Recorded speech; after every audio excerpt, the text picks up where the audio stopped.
ఇంత పనికి రాని పనికి మాలిన ముఖ్యమంత్రి బాబా ఆవేదన ఉంది. మీ కష్టాలు చూశాను. ఒక్కొక్క వ్యక్తి పైన 20 కేసులు 30 కేసులు 40 కేసులు పెట్టి నానా హింసలు చేసే పరిస్థితికి వచ్చారు. ఇవన్నీ చూసిన తర్వాత ఇటీవల కాలంలో మీరు చూస్తున్నారు 5 ఏళ్లు చేసిన పాపాలు ఆయన వెంటాడుతున్నాయి. ఇప్పుడు సర్వేల మీద సర్వేలు చేశాడు. ఓడిపోతామని పిరికితనం వచ్చింది. ఎమ్మెల్యేలు ట్రాన్స్ఫర్లు చేసేస్తున్నాడు, మంత్రుల్ని ట్రాన్స్ఫర్ చేస్తున్నాడు. నాకైతే అర్థం కాలే ఇవన్నీ చూసిన తర్వాత. నేను ఎప్పుడు ఊహించలా ఇవన్నీ ఎమ్మెల్యేలకు ట్రాన్స్ఫర్లు ఉంటాయని, ఎంపీలకు కూడా ట్రాన్స్ఫర్లు ఉంటాయని. మీ ఇంట్లో చెత్త ఎక్కడేస్తారు?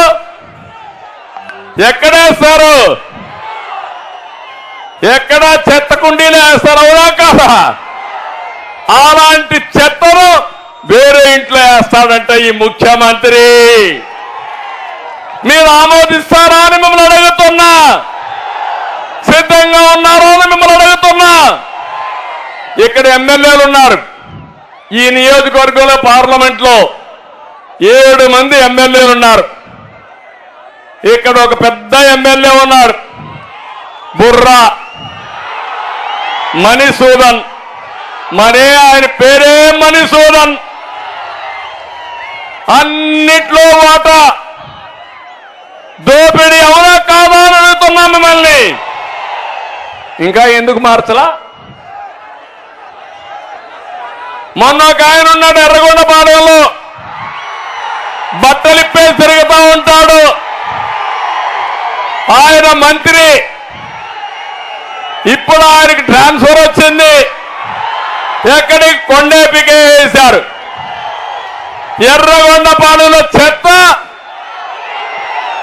కొండేపిలో బంగారం. అవుతుందా తమ్ముళ్ళు అని అడుగుతున్నా మిమ్మల్ని. ఏమమ్మా అవుతుందా అని మిమ్మల్ని అడుగుతున్నా.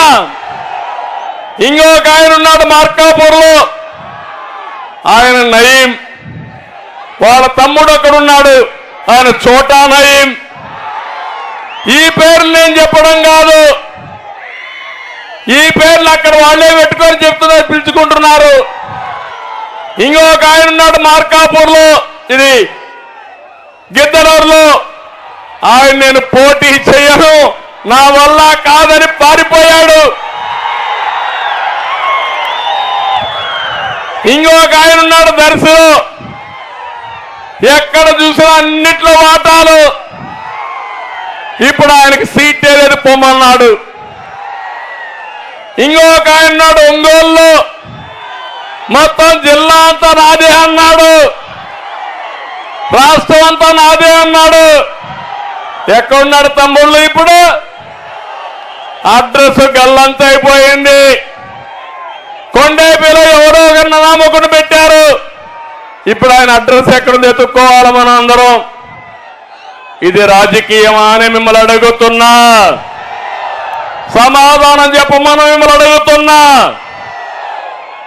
ఒక నాయకుడు చేసిన తప్పులకి ఆయన దగ్గరుండే ఎమ్మెల్యేలు బలిపశువులు చేశారు.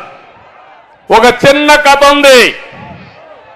ఒక గజ దొంగ కోర్టులో అంతా అయిన తర్వాత ఆయన గురిసి ఇచ్చేస్తారు. జడ్జి అడుగుతాడు, నీ చివరి కోరికేంటో కోరుకోమంటాడు.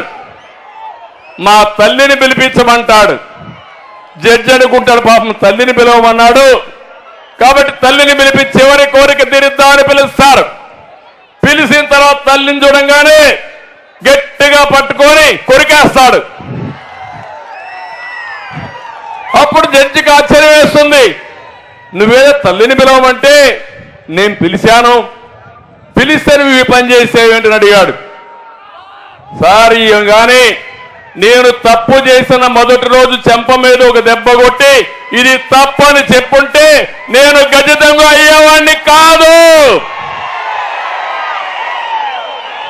నేను తెచ్చిన దొంగ డబ్బులకి ఆనందపడిపోయి నన్ను పోవడం మొదలుపెట్టింది. నేను విచ్చలవిడిగా చేశాను. నా తప్పు చేసింది నా తప్పు కాదు, నా తల్లి ప్రోత్సహించింది కాబట్టి ఆవిడే నేరానికి కారణం అన్నాడు. అదే మరిగా తప్పులు చేసింది మీరు, తప్పులు చేయించింది మీరు, అవినీతి చేయించింది మీరు, వాటాల కోసం అందరినీ ఇష్టానుసారంగా వాడింది మీరు. నిన్న కూడా చూశారు ఒక ఎమ్మెల్యే ఈ జిల్లాలోనే నన్ను తిట్టాలంట, నన్ను పవన్ కళ్యాణ్ తిట్టాలంట. అంటే ఎంపీ సీటు కావాలంటే, ఎమ్మెల్యే సీటు కావాలంటే ఎంత సేవ చేశావని కాదు, చంద్రబాబుని ఎన్నిసార్లు తిట్టావు,